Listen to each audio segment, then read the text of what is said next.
Oi galera, tudo bem? Bem-vindos a mais uma videoaula e no vídeo de hoje nós vamos dar continuidade àquela sequência que a gente estava conversando. E lembra que eu falei também na aula passada que nós íamos ver já a nossa atividade contínua? Pois é, então hoje nós vamos falar sobre ela também, então o vídeo vai ser um pouquinho menos extenso, certo? Pega lá o livro na página 11, Arte Pública, tudo bem? E aqui a gente tem algumas esculturas, como vocês podem ver. E aqui a gente fala de arte na praça. Na arte da praça, a gente vai falar um pouquinho sobre alguns artistas que conseguem deixar essas artes divulgadas assim para todos. Como, por exemplo, é o caso de muitas esculturas que são colocadas em praças e em parques. Algumas fontes que são feitas e deixadas nos meios ou nas entradas principais de cidades também podem ser consideradas dependendo das esculturas que elas tiverem, tudo bem? Aqui nós temos uma bem grande, que é o monumento a Castro Alves, e a escultura fica na Bahia. E essa escultura aqui é do Pasquale de Chirico. Então a gente pode ver aqui alguns detalhes dela, que é um homem lá no alto, no caso Castro Alves, certo? E aí nós temos figuras angelicais, nós temos também outras figuras que estão representando aí toda essa parte divindade mesmo que ele tem. E aqui a gente tem algumas informações sobre como que essas obras foram feitas, tipo esculpidas no mármore, direto nas rochas, cerâmicas, modeladas na argila. Tem várias formas de se fazer uma escultura, principalmente ali em Minas, em outras partes do Brasil, a gente tem a escultura de pedra-sabão. Eu também, na época da faculdade, fiz escultura no concreto, que é um concreto celulado, que ele é parecido geralmente com a pedra-sabão, mas ele é um pouco mais rígido. Por quê? Porque apesar das porosas que eles têm ali na superfície, a porosidade que ele tem na superfície, ele é menos quebradiço. Porque quando você não tem noção do que você está fazendo, a primeira martelada que você dá, você destrói a peça ou você não faz nada. Então tudo depende da sua força. Quando você tem ali um concreto ou uma peça, um mármore, alguma coisa que vai te ajudar mais nessa construção, nessa elaboração da escultura, é melhor. Então tudo depende do material que você vai usar e da técnica que você consegue desenvolver com ele. Tudo bem? E aí a gente tem aqui que na atualidade as obras estão muito presentes em diferentes espaços públicos. Hoje a arte não permanece apenas dentro de museus, galerias e pavilhões.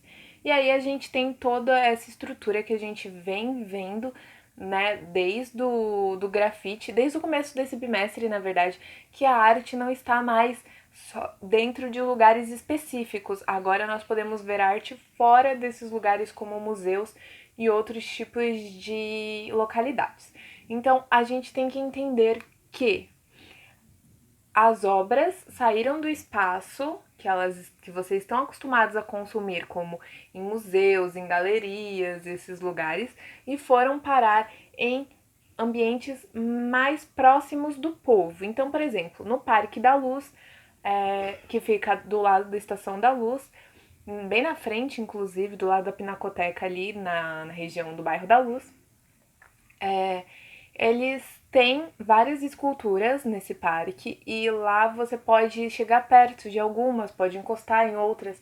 Então, algumas ficam mais selecionadas, tem umas barreirazinhas, mas ao mesmo tempo elas são muito acessíveis. Por quê? Porque elas estão lá perto do povo, fora de um local que teoricamente você tem que pagar para entrar. Então, já partimos do pressuposto que essa arte está acessível para todas as pessoas, principalmente as pessoas que vão ali no parque. Do mesmo jeito que se a gente for no Ibirapuera, a gente pode ver também o monumento às bandeiras, que vai estar ali, e que é um monumento um tanto quanto polêmico, mas não deixa de ser importante para a história da arte, entenderam? Ao mesmo tempo que ele é polêmico, ele tem ali o seu âmbito artístico, tá? Então a gente não vai discutir as partes de história e como que essa polêmica aí surgiu por enquanto.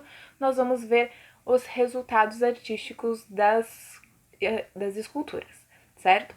Aí na página 12 nós temos aqui uma vivência e registro em arte, que são 6 perguntinhas para vocês responderem. E aí, uma delas é bem importante, eu quero que vocês deem bastante atenção, que é: que importância você atribui à existência de obras de arte em espaços públicos? Porque é isso que eu tô falando aqui, galera, que é justamente a questão número 3, que é: você consegue chegar mais perto, mais pessoas conseguem ter acesso a essas informações. Então não é só você estar lá e ver uma obra de arte, é quantas pessoas que têm a possibilidade de ver esta obra de arte. Então a gente tem que pensar também no cunho social, principalmente pensando que a gente tá nesse período de quarentena em que a gente não consegue ter acesso a esses tipos de arte e outros tipos de arte também que estão aí pelo mundão. Então, temos que pensar também em quanto que isso afeta o nosso senso de arte e igualdade. Tudo bem? E aqui nós temos uma informação sobre o Pasquale di Chirico, que é um artista italiano, e ele é escultor, desenhista, pintor, professor, radicado em Salvador. Muitos artistas têm muito disso, porque muitos artistas são pintores, escultores, porque quando você vai estudar arte, você aprende várias formas de arte até você meio que se estabelecer em uma. Então, Leonardo da Vinci, podemos dizer que era um artista e um estudioso completo, porque ele tinha muitas noções não só de arte, mas de botânica, engenharia, anatomia. O cara era muito bom. Então nós temos que pensar que o artista às vezes não é só um artista. Então deem uma lidinha no textinho dele para vocês entenderem melhor sobre ele. Vamos para a página 13, onde a gente tem a arte da escultura. E aí nós vamos ver material, técnicas e formas. Logo aqui no primeiro, a gente tem a criação de esculturas como obra de arte. É uma prática muito antiga, de diferentes civilizações.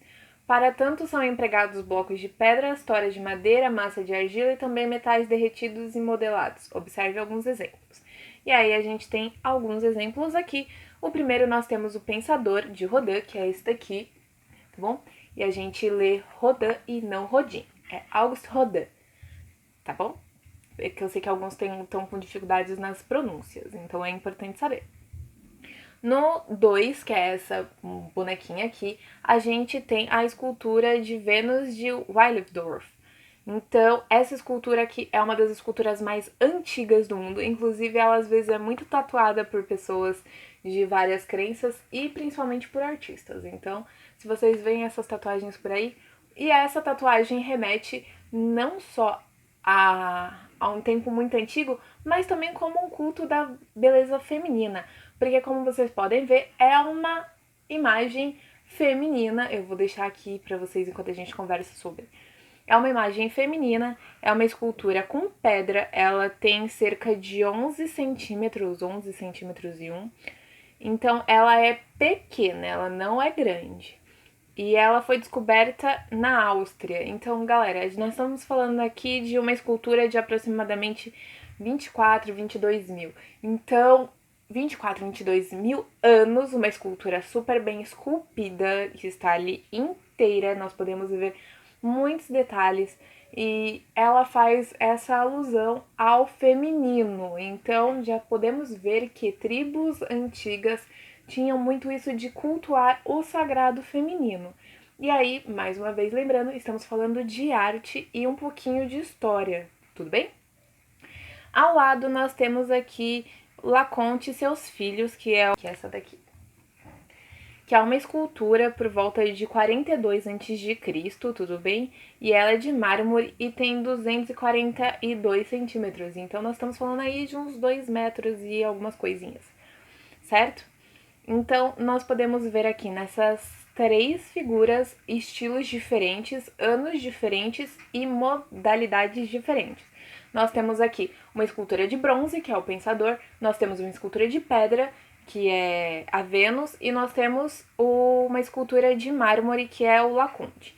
Então, assim, quando a gente olha para essas esculturas e olha a riqueza de detalhes de cada uma, nós podemos ver uma diferença enorme entre quem esculpiu e os anos que foram esculpidas. Então, quando a gente olha uma por exemplo, de bronze e uma de mármore, que são as mais recentes, a gente fala, nossa, mas a de mármore é muito mais bonita. Mas olha só quanta riqueza de detalhes realmente. Inclusive, eu vou deixar aqui para vocês darem uma olhada umas esculturas de mármore que você falaria, nossa, nunca conseguiria. Pois bem, eu também não, sou péssima em escultura. Eu assumo para vocês que escultura nunca foi o meu forte. Eu sempre tive uma mão um pouco pesada para escultura e paciência quase nula. Então, escultura nunca foi o meu forte, mas eu gostava muito dessa tentativa e era muito legal ficar esse tempo tentando tirar elementos, porque basicamente dentro de uma escultura de mármore você tira elementos para conseguir com que a figura se sobressaia. Então é isso que nós vamos ver hoje. Então, grifem aí, para tanto são empregados, ali no primeiro trechinho, para tanto são empregados blocos de pedra, toras de madeira, massas de argila e também metais derretidos e modelados. Lembrando que o bronze é um metal e ele foi moldado, tudo bem? E do mesmo jeito que o mármore é uma pedra e foi esculpida. Aí aqui nessa segunda parte do textinho, a gente tem que no início, até o início do século XX, então não faz tanto tempo assim, o material e as técnicas que eram empregadas ali nas esculturas, elas tinham geralmente temas religiosos. Então, muitas dessas imagens criadas tinham essa função de religiosidade e essa contação de histórias, essa narração de alguns personagens, tudo bem? Aí nós temos aqui o primeiro escultor de coisas abstratas, que é Constantin Brancusi. Ele começou a fazer essa arte e começou a se questionar de por que as artes tinham que ter todas as formas e todo esse trabalho, e começou a sair um pouquinho da caixinha da escultura com uma forma. E aí ele começou a projetar esculturas abstratas, tudo bem? E nós podemos ver tipo esse ovo que tem aqui. E a partir da iniciativa do Brancusi, a gente teve outros artistas, como até Pablo Picasso, que começaram a inovar com outros tipos de materiais e técnicas e formas para fazer essas esculturas. Assim, utilizando inclusive resina, que geraram resultados surpreendentes. Então, para vocês verem, o que começou com uma pedra terminou na resina, que é um material muito mais maleável que a gente tem hoje em dia, certo? Então não deixem de ler o textinho completo, grifarem e caso surja alguma dúvida, vocês perguntarem a respeito, tudo bem? Lá na página 14, a gente tem a nossa vivência registro em arte, que é a nossa atividade contínua, tudo bem? Que vai ser uma escultura de sabão. E eu vou mostrar para vocês um pouquinho sobre isso. Então, galera, vamos lá. Aqui a gente tem escultura de sabão. Que tal aprender a esculpir em uma barra de sabão? Como esculpir? Faça em papel sulfite um esboço do desenho, passe o desenho para a barra de sabão em sua face mais larga e extraia com a faca as partes de sabão pré-definidas. Raspe com a colher o excesso nos contornos da figura e utilize um palito para definir os detalhes do desenho e fazer pontos mais fundos ao dar acabamento. Então, assim, e depois você passa na água corrente para dar uma limpadinha. Eu comprei 3 barrinhas de sabão e eu vou falar da minha experiência para vocês tentando fazer a atividade de vocês. Eu comprei uma que é a Nivea, tudo bem? Que é bem acessível. Comprei uma que é esse sabonetinho granado, certo? E também comprei um Fibo. Por quê? Porque eles são sabonetes glicerinados e eles têm uma corzinha bonitinha e eu queria fazer uma coisinha bonitinha, né? Professora de artes, vocês sabem. E aí eu vou contar pra vocês como é que foi a minha experiência. Primeiro eu fiz algumas artezinhas e aí eu decidi fazer 2 conchinhas. Uma conchinha eu fiz aqui, como vocês podem ver, ela mais fininha, tá vendo? Ó, ela é bem fininha, fiz com a aparência mesmo de conchinha de praia e ficou um sabonete pequenininho porque eu dividi o sabonete grande em 2 partes, certo? Então eu fiz uma conchinha e em seguida eu fiz uma concha maior. Vocês podem ver? Ela ficou bem mais grossa que a outra, ó. Vocês conseguem ver bonitinho. Elas ficaram bem grossinhas. e eu deixei com esse aspecto de conchinha dos dois lados. Então nós temos aqui dois sabonetinhos que podem ser sabonetinhos de mão. Com o granado glicerinado rosa, eu fiz esta flor que eu vou deixar para vocês alguns trechos do processo e também alguns detalhes a mais sobre esta flor que eu fiz aqui com o sabonete rosa. Vocês podem ver, fiz como se ela estivesse saindo de um cristal. E aí, junto com isso, eu fiz também uns pedacinhos de sabonete que sobraram e eu fiz pequenos cristalzinhos de sabão com ele. Então, quando você coloca todos eles juntos, que depois eu vou mostrar na filmagem mais detalhes, eles são bem bonitinhos e bem decorativos e vocês podem deixar que esses daqui tem um cheiro maravilhoso. Mas, ao mesmo tempo, lembra que eu disse que eu fiz 3 sabonetes? Eu fiz um sabonete e eu tava tentando esculpir uma flor nele e ele acabou quebrando. E aí eu falei assim, vou falar para os meus alunos que isso daqui é capaz de acontecer. Porque eu poderia simplesmente ir tentar fazer uma outra escultura nele e vocês nunca iam saber que até erros acontecem. Então, sim, erros acontecem e ele quebrou não só uma, mas 2 vezes. Eu tava tentando fazer uma flor que era saindo também naquele mesmo estilo, só que um pouquinho diferente, e ele quebrou as pétalas e depois eu tentei fazer um outro estilo parecido com esse e quebrou novamente. Porque este sabão, ele é um pouco mais duro, enquanto esse daqui, que é mais glicerinado, é um pouco mais mole. Então, nós temos essas diferenças, tá vendo? Ó, quando eu fui partir, esse daqui, ele também quebrou no meio. Então, esse daqui é um pouquinho mais rígido.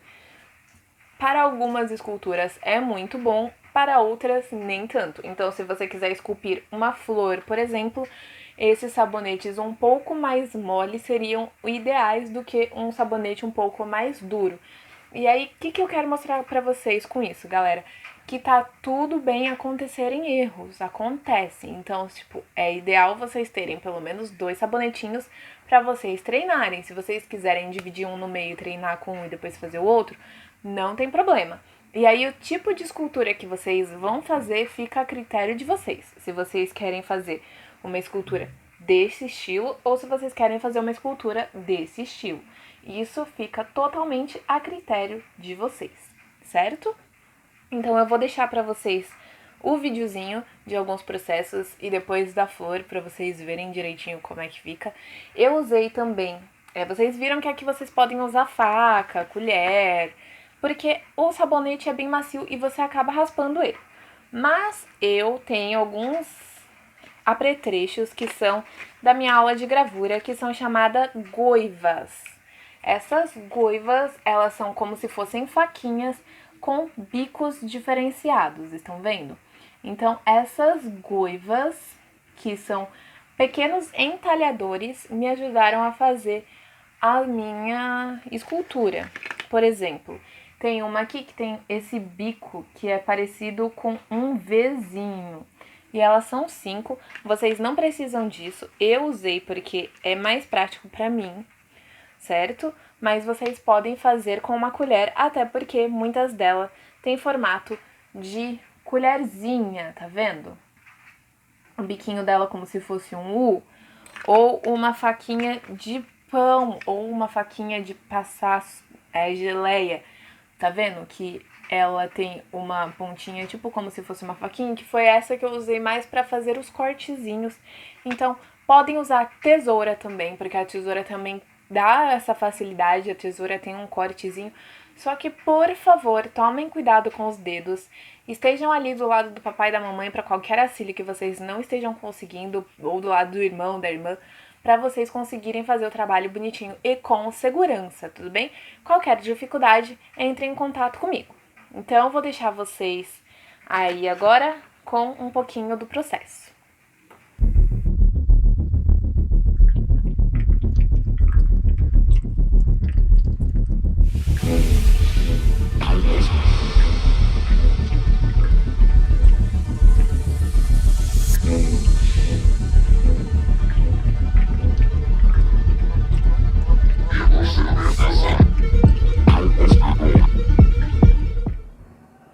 Olha só, galerinha, acabei de fazer a minha rosa. Eu fiz uma base embaixo, ó, tem o nome do sabonete, tá? Fiz uma base como se fosse de cristais e aí a flor em cima. Tá vendo que ela fica bem transparentezinha? As pétalazinhas, então tem que tomar muito cuidado se você quer fazer uma coisa assim, ó, tá vendo que tá bem transparente? Porque senão quebra. Eu dei uma lavadinha, eu terminei, depois eu vou dar outra lavadinha e vocês vão ver no vídeo. E aqui eu fiz outros cristalzinhos com os pedaços que eu tirei, ó, como se fossem bem cristalzinhos, deixei aqui. Eles ficaram bem pitiquiticos, como vocês podem ver, a mão suja de sabonete, tá vendo? E fica bem transparente, ó, vocês conseguem ver o ali tem o meu tripé, vocês conseguem ver que ela fica bem transparente, mas quando você junta, fica bem bonita as cores, tá vendo? E dá pra ver bem onde foi que eu passei uma tesourinha pra fazer todos os efeitos, ó, tá vendo? Parecem pedrinhas de cristais de verdade. Então, tá tudo bem vocês usarem, ó, tá vendo? Então, tá tudo bem vocês fazerem umas esculturas que sejam também nesse estilo. Então é isso, galera. Por hoje nós vamos ficar por aqui. Espero que todos tenham gostado. Espero que todos estejam ansiosos para essa atividade. Essa atividade vale 10 pontos e vocês vão ter aí 2 semanas para preparar ela, tudo bem? Espero que todos estejam bem, espero que todos fiquem bem e tchau!